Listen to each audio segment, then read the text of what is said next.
e too much GH ebre aso say de ga no wahala dwumedie ebeso mo se de dan da ye no no muni aba akwesikapa na motimini muni se me jimadwa se de na chese ensam no de ekotwi ekobremai enom na mede ebre mo amamu so mati ebi no mahuni a ekoso ewo omayi emu ya Dr. Kwaku Oten the fourth wife Ekwia Amuakoa Sally adodo na enim no se Ekwia GMB ebetu edwa na Warren sensem e ba bonten ni nyina enkonkoda enchen de eti ya NSM onu ane godmother Stacy Amwatem akwakoji ni ni position ewo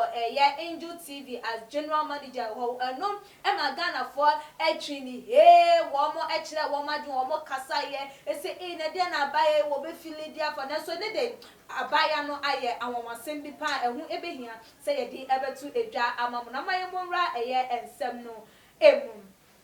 se de medi kan ekan ye no nuaba Ekwia GMB former manager the Emma Angel TV abaye oye Dr. Kwaku Oten the fourth wife Dr. Kwaku Oten CEO of Angel Group of Company Limited adonko bites ne de ekeka wono ye papa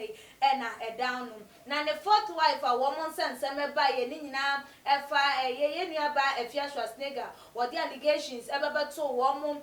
so efa kwan a nuaba Ekwia GMB watching plan ewo Dr. Kwaku Oten echie ema aduabo ne asotro ebebe mu ma brantie bi traumatic cramp ni din bebe piemu ebiema abaye Efia Schwarzenegger ne ho fa no fatro bi ni nyina mu no amana nkana no antum so still what the allegations no egu akwam enumu ema nuaba bia na wono so nuaba ema sorry wono so no wo Angel TV wo sports presenter King Kaninja wono so ordinary warrior sheshes no numu ena Ekwia GMB okoko piemu ewo hono manaka wa enhye no Ghana for esusu ye edwen se ene na chese awarija ye na Efia Schwarzenegger bebetu edwa no wo ka no ne kwan so anu no na se no amu ene wono enunti ene masa awari ya na enunti na masa abaye one share ne wedding ring ebiem susu AJ pounds ndi bebe piemu ewo allegations ya so wono ene kokoji ska ewo Dr. Kwaku Oten ho se wo de be expose wono ankasa na yonko anase na danfo Ekwia GMB ono susu bebe yi ne ho ano ewo ho se nya de so betimi edi sa adwuma no eda na ne nyina enkokoda nche na che ene beto ejasem nuaba Stacy Amaten nua ya wo restoration program wow abrabomu nsem de efa so ekoso ewo abrabomu de wukomu anase de wakomu pen a wopese wo hwe wo de esi wonum sa platform esi wonum mama enkrofo se wo bia embra na wo memetre na adwa na so bia mra na wo memeka na abrabomu nsem no abaye yi yete ya enese wonu emom na akwakoje Ekwia GMB a position as general manager for Angel TV no na akwakoje we Ghana for etra edebo abaye yi papa say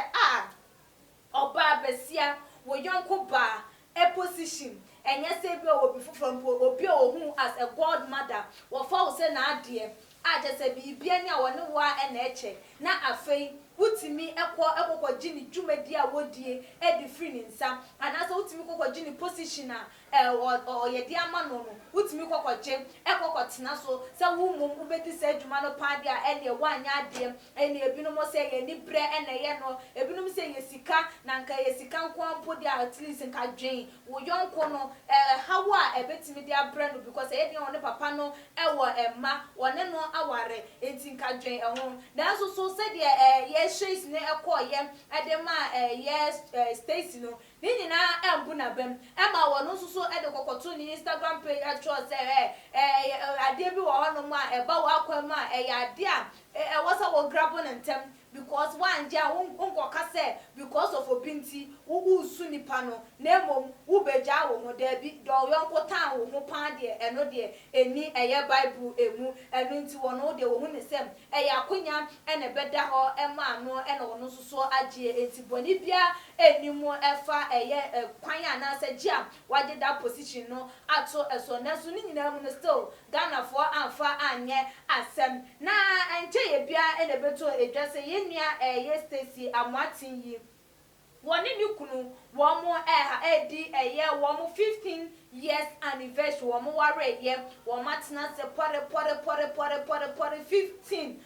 edu enum entina wo mo celebrate wo mo aware na se wo mo celebrate wo mo companionship no na no ma just na pictures bebre circulating our social media or nini kunu ne ma eniji a wo mo ewo mo na no mo na just say ama twa Ghana for surprise and I say de ye Ghana for one kra ene say ekua GMB ekoye na wono so ekoko celebrate edebo a wo mo okoka wo mo okogbo mu se abusua ene wo mo celebrate ye wo mo anniversary no na say ye Ghana for nyina enwanwa na wo celebrate wo mo de wo mo picture eto wo no mo a wo kan o caption ye no nensem a wo de eto edwa no enie o say the secret of a happy marriage is finding the right person. You know they are right if you love to be with them all the time. Happy 15th anniversary, Sisi. May God bless your union forever. And the emoji love and the word pim so at all a day Emma woman. I'm not gonna foresee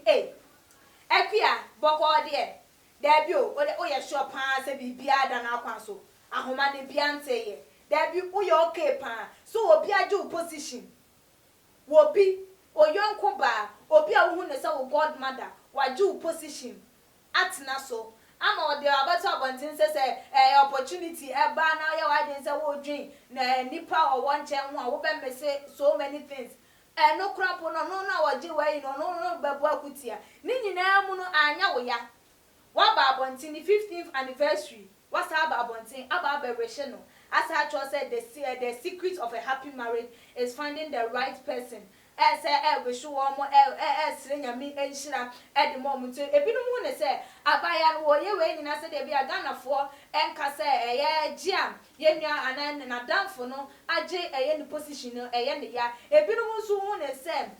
their war canoe, in Chimupi or honum. Now, my cooking kind, I drink chenu ebi. Yen be at your day about or same. From the way she is talking, I think everything is clear that she's letting us know that her marriage wasn't a perfect one because he didn't find the right person. And also so edia what they ever know who they say from a queer GMB. Then someone answer the normal what they are told a year upon so no. Not just a magana for a musem. You want na warina wo ko mo no when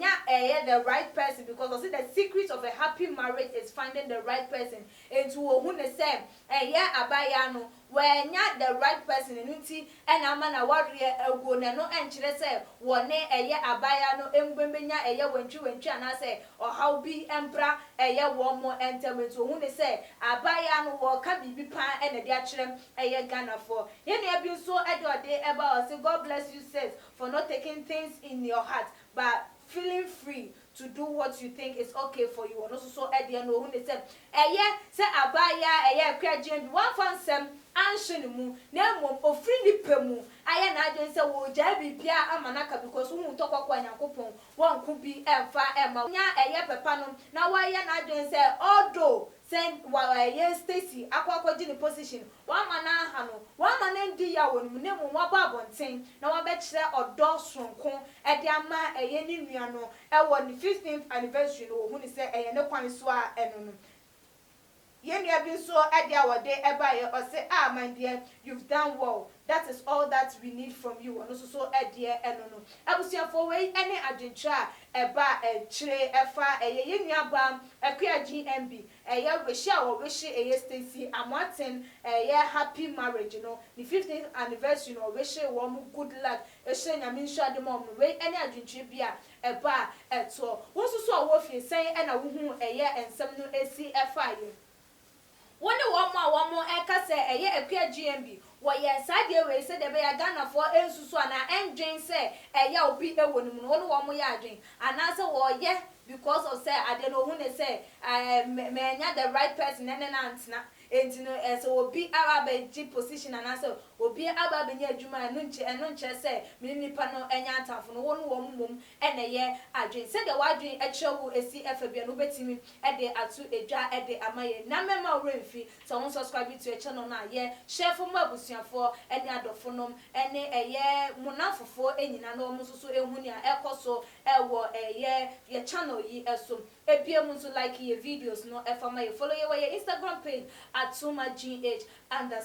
Me am di dwumade ho chia me din ene akua sikapa dasane ye besane hia.